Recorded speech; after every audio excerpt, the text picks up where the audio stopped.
For this section, we move into the poetic part of the Old Testament, starting with Job.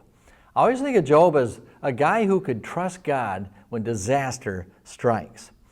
Now, just by way of introduction, what's fascinating about Job historically is that even though it's kind of in the middle of the Old Testament, these events happened during the time of the patriarchs, way back in Genesis. Maybe just sometime right after the Tower of Babel in Genesis 11, kind of the time of Abraham. Job lived to be 140, maybe 210 years old. There's no mention of the Exodus or the law of Moses in the book of Job, which seems to suggest that it probably happened before that. The name of God Almighty is used. El Gabor is used a lot in Job. They measure wealth in terms of livestock, which is more common in the patriarchal era, and some other things like this. And there's even the idea in Genesis 36, there's a reference to this Jobab guy. This Jobab, somebody, a king of Edom named Jobab in Genesis 36:33. And there's a version of the Old Testament called the LXX, which always had a footnote saying that's Job. So it's possible Job is even mentioned as Jobab in Genesis 36. But the date of the events are about 2000 BC. The date of the writing, if Moses wrote Job, the date of the writing is probably about 1400 BC when Moses lived. Now, Job, there's a lot of scientific things in Job, including the Ice Age, because we believe that after the worldwide flood in Genesis 6 through 9, that there would have been an Ice Age with all that water around, and climatologists have studied this, and you'd predict a major Ice Age after the worldwide flood. And Job talks about things. He talks about the cold, the ice, the snow, the hail, frost. Things are frozen. All these statements throughout Job indicating that it was very, very cold. So at least the northern part of the world probably had this Ice Age coming from the North Pole. Subject or the message of Job, the harmonization of suffering with the righteousness of God. How do you take a guy like Job, who was virtually perfect in his righteousness, and then everything fell apart in his life? How does that compute? I thought that if you obeyed God, you'd be blessed. Here's a guy who obeyed God, he ended up cursed. Well, there's a reason for this, and it has to do with the sovereignty of God. In Job, as you study it, you realize there's three different perspectives. There's behind the scene.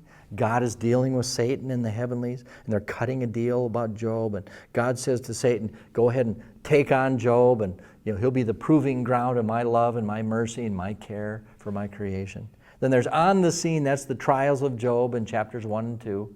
He's going to lose his health. He's going to lose his whole family. His kids are going to die in a tornado when a house is going to be blown down. So there's behind the scene, there's on the scene, and then beyond the scene, we see at the end of the book who God is as he cares for Job. He's going to take care of Job in all of this. So Satan performs the test, and Job's going to lose his animals, his crops, his family. He's going to get boils. He's going to lose his health. His wife lives, and then she tells him, why don't you just curse God and die, Job? Blame God for all this and then commit suicide. I mean, some support system she was. And he told her, you should not talk that way. The Lord gives, the Lord taketh away.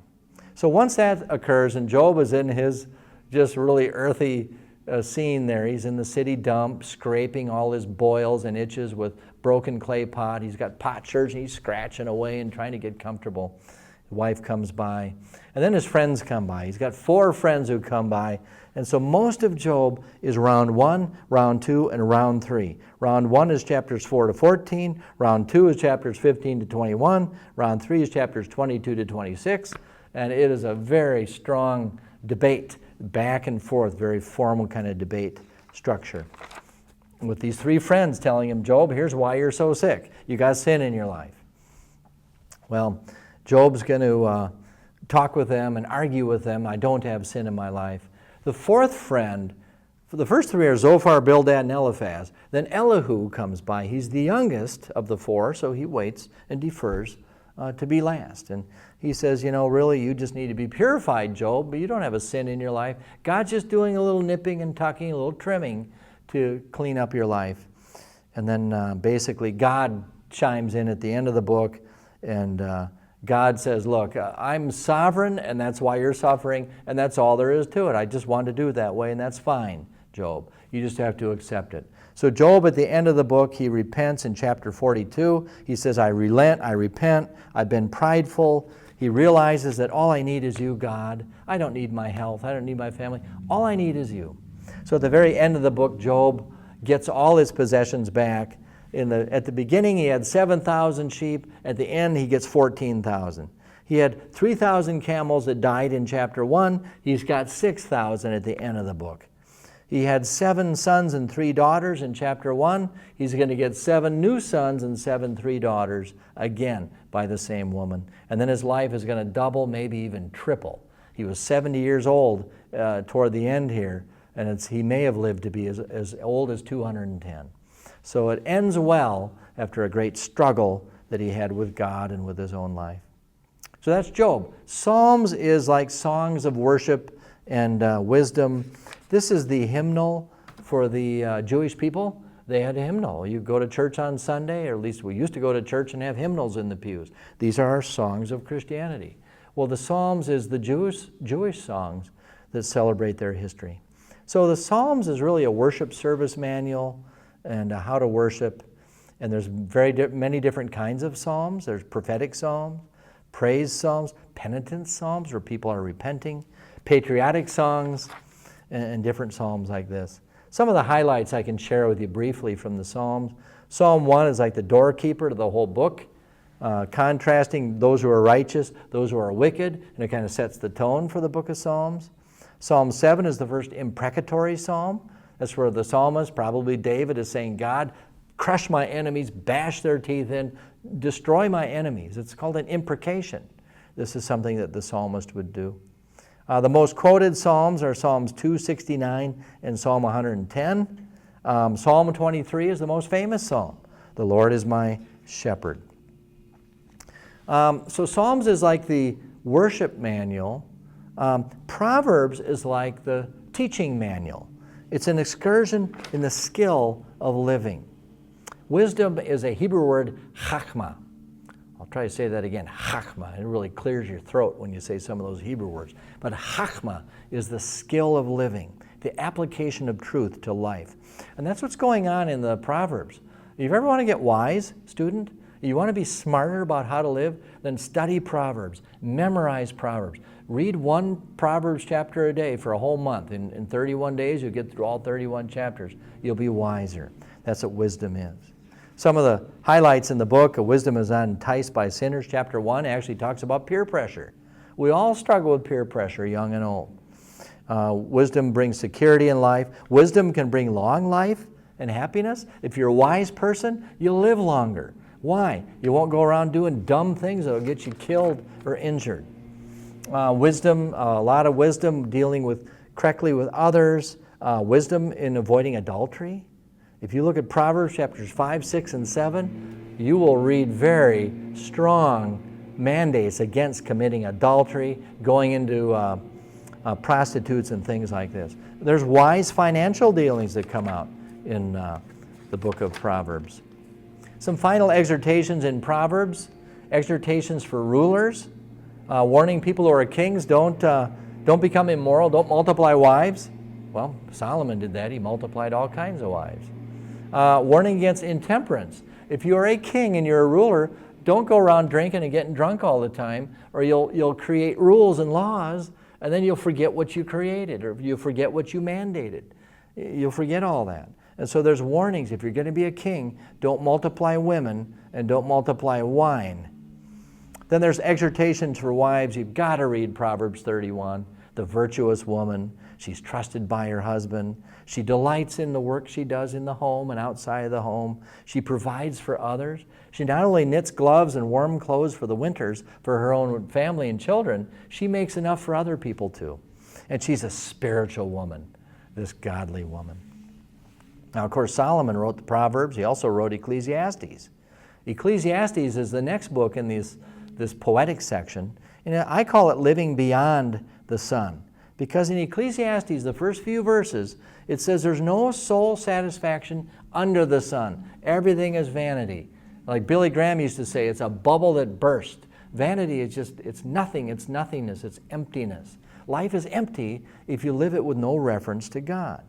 And so we'll see several points in Ecclesiastes where, like in Ecclesiastes 2, 3, 5, and a couple times in chapter 3, a couple times in chapter 5, and then chapter 12, he's going to say, you know, I got all frustrated with my life. Then I remembered there's a God in control, and I felt better.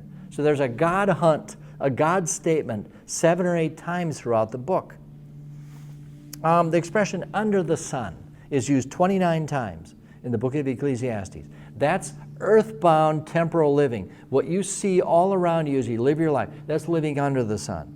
Vanity is used 39 times in this book, talking about how if you live under the sun, you live your life, class, only thinking about your life and living like a humanist, all I have is now, you will feel empty and life will be vain. It'll be meaningless. It'll be that bubble that bursts and there's nothing there on the inside.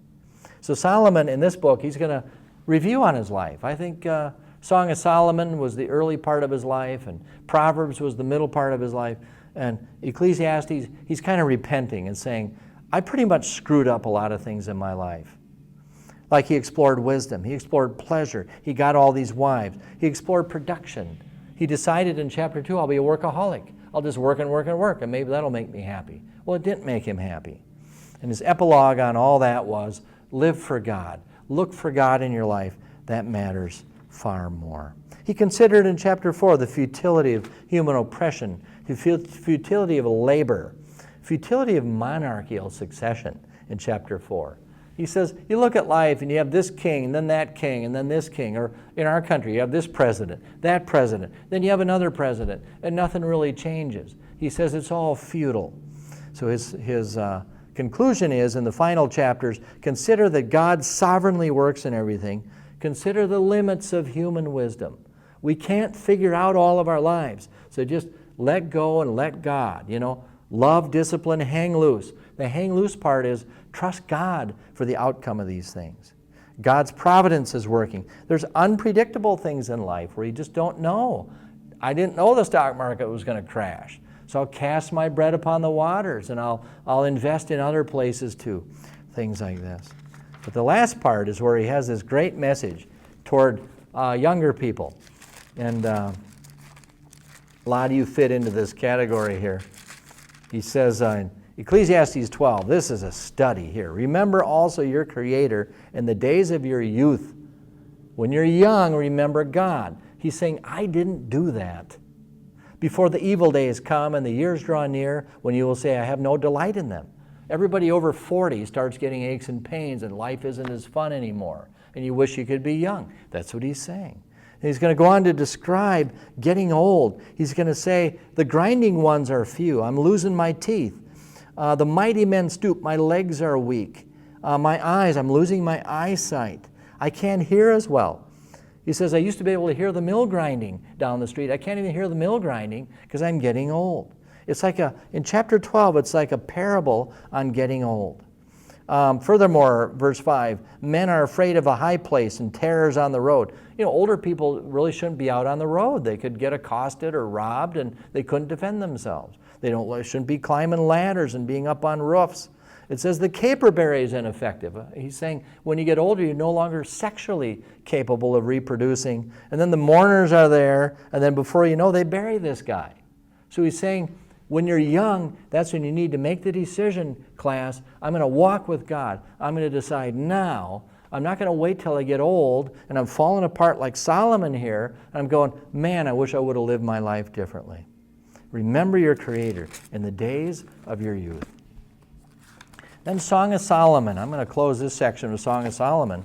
And you do well to have an open Bible at this point because I'm going to walk through these chapters. But basically in chapter 1, you got Solomon who meets the Shulamite. This is two great God-fearing singles meeting in chapter 1. And they're reminiscing on how they met. But he's Solomon, which is SLM, Solomon, and she's Shulamite, SLM in the Hebrew. That's shalom, peace. So you got Mr. Peace meeting Mrs. Peace. This would be like if I, Brian, married a girl named Brianna. It's the same name, but it's the masculine and feminine. So you've got Solomon and the Shulamite. And they're meeting each other, and they're falling in love. And in Song of Solomon 1:16, how handsome you are, my beloved, and so pleasant. Indeed, our couch is luxuriant. They're sitting together. They're pure. They're not laying their hands on each other's bodies, but they're dating. They enjoy being together. And she is just so much in love with Solomon. She says in chapter 2, verse 5, sustain me with raisin cakes, refresh me with apples, because I'm lovesick. Friends, the raisin cakes were sexual aphrodisiacs in those days. When they wanted to reproduce, they'd eat these raisin cakes. It would help them, give them more libido for sex and for reproduction. So she's already thinking, man, I'm ready to get married to this guy. And then he's going to say to her, hey, don't hurry love until she pleases. We can't have sex before marriage. This is Solomon telling her to back off. It's amazing. Well, then in chapter 2, they're dating again, 2:8. Look, listen, my beloved, he's coming on the mountains. We're going out tonight. We're going out on another date. And then they have this a little more conflict over holding off on the sex thing, but it's very strongly taught in this book. Now, in chapter 3, verse 7, it says, behold, this is the traveling couch of Solomon, 60 mighty men around it. This is their wedding day, class. They've been dating and courting in the first 2 chapters. Now in chapter 3, they're anticipating that they're going to get married. And it says in verse 9, King Solomon has made himself a sedan chair. He's being carried by all these. He's the king of Israel, so he's got all this stuff. This guy's like a Rolex. This guy's like, packing 357s. This guy is making her feel safe. He's rich. He's respectable. And then it's the day of his wedding, it says in 3:11. Chapter 4, we're at the Sheraton. Chapter 4, they're checking into the hotel on their wedding day. And they're going to be together in the marriage tent. He's going to take her clothes off one piece at a time, and he's going to talk to her. He's going to talk about her hair in verse 1. They're like goats descending from Gilead. He's taken her hairpins out, letting her hair down. He's lifted her veil. She's smiling, verse 2. Her teeth are there. He's talking about her teeth. Your lips are like scarlet thread. So this very sensual class, but they're in the bridal chamber. They're going to have relations together. And he's removing her clothing. He's removing her veil. He's touching her lips. He's touching her temples in verse 3. Your neck is like a Tower of David. In chapter 1, you didn't feel very proud because you said you were swarthy. You had a sunburn because you'd been punished by your brothers and you were working out in the vineyard. But here now, she's up. She's not feeling that way. She feels very proud. He says in verse 5, your 2 breasts are like 2 fawns, twins of a gazelle. So now he's removed her top and she's naked from the waist up because they're going to have relations. And they're anticipating this in verse 6. Until the cool of the day when the shadows flee away, I will go my way to the mountain of myrrh, to the hill of frankincense. What he's saying is, we're going to make love all night, and I'm going to be touching you. Verse 7, you're altogether beautiful, my darling. There's no blemish on you. You're beautiful. Verse 9 of chapter 4, you've made my heart beat faster, my sister, my bride. Okay, so now he's excited. Remember, she wanted the raisin cakes because she was lovesick. Well, now he's undressing this woman. Any guy would have his heart pounding at this point. So they're kissing now, and they're smooching, you would say. And it says, your lips, my bride, verse 11, drip honey. Honey and milk are under your tongue. Well, how does he know what it tastes like under her tongue? Well, they are deep tongue kissing at this point. They talk about that being a French kiss. Listen, class, France was not a kingdom until 900 A.D. This is 1000 B.C. This is a Hebrew kiss. This is a Jewish kiss. Now in verse 12, he's now going to remove the rest of her clothing.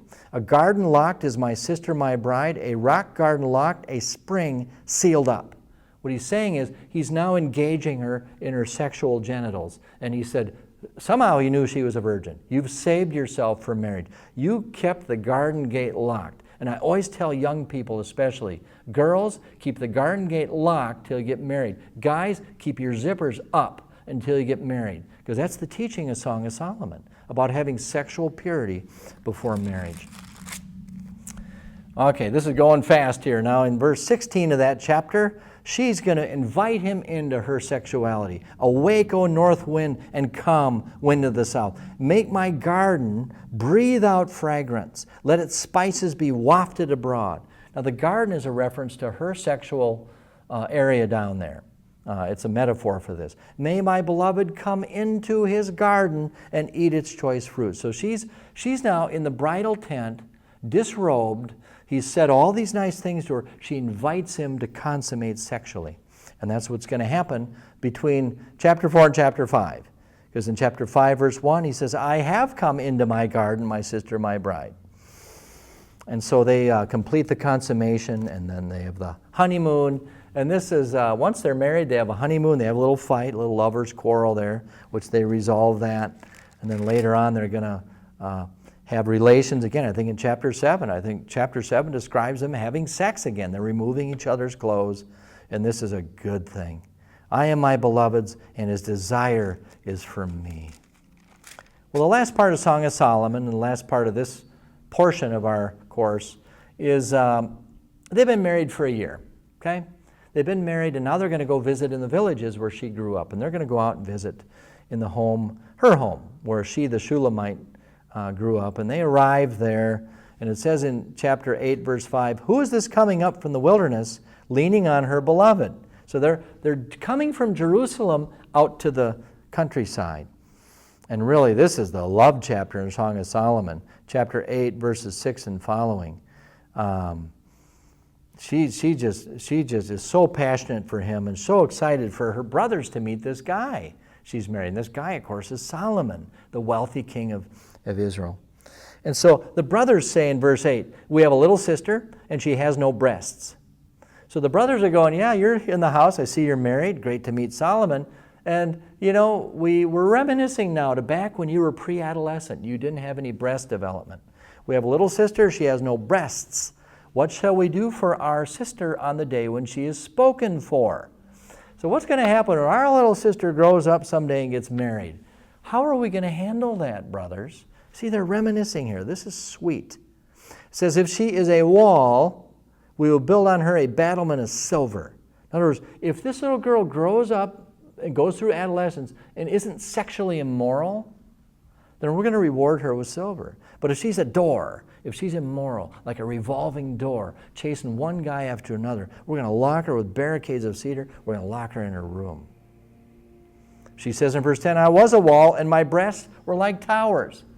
What she's saying there, class, is I kept my virginity until I got married. So brothers, you don't have to worry about me. I'm fine, and I've married this great guy. And in verse 12, my very own vineyard is at my disposal, and Shulamite woman, is going to give herself to Solomon. The 1,000 shekels are for you, Solomon. So basically, they're at the parents' home now in the village, and they're going to go off into one of the back rooms, and they're going to lay down together again and have relations again. Why? Because they're in love, because they did it right. Because these were two great singles in chapter 1 who made a great marriage. They learned how to fight fair in a godly, divine way. And now they've got the reward of all that fruit. So that is the end of the poetic section of the Old Testament. Amen.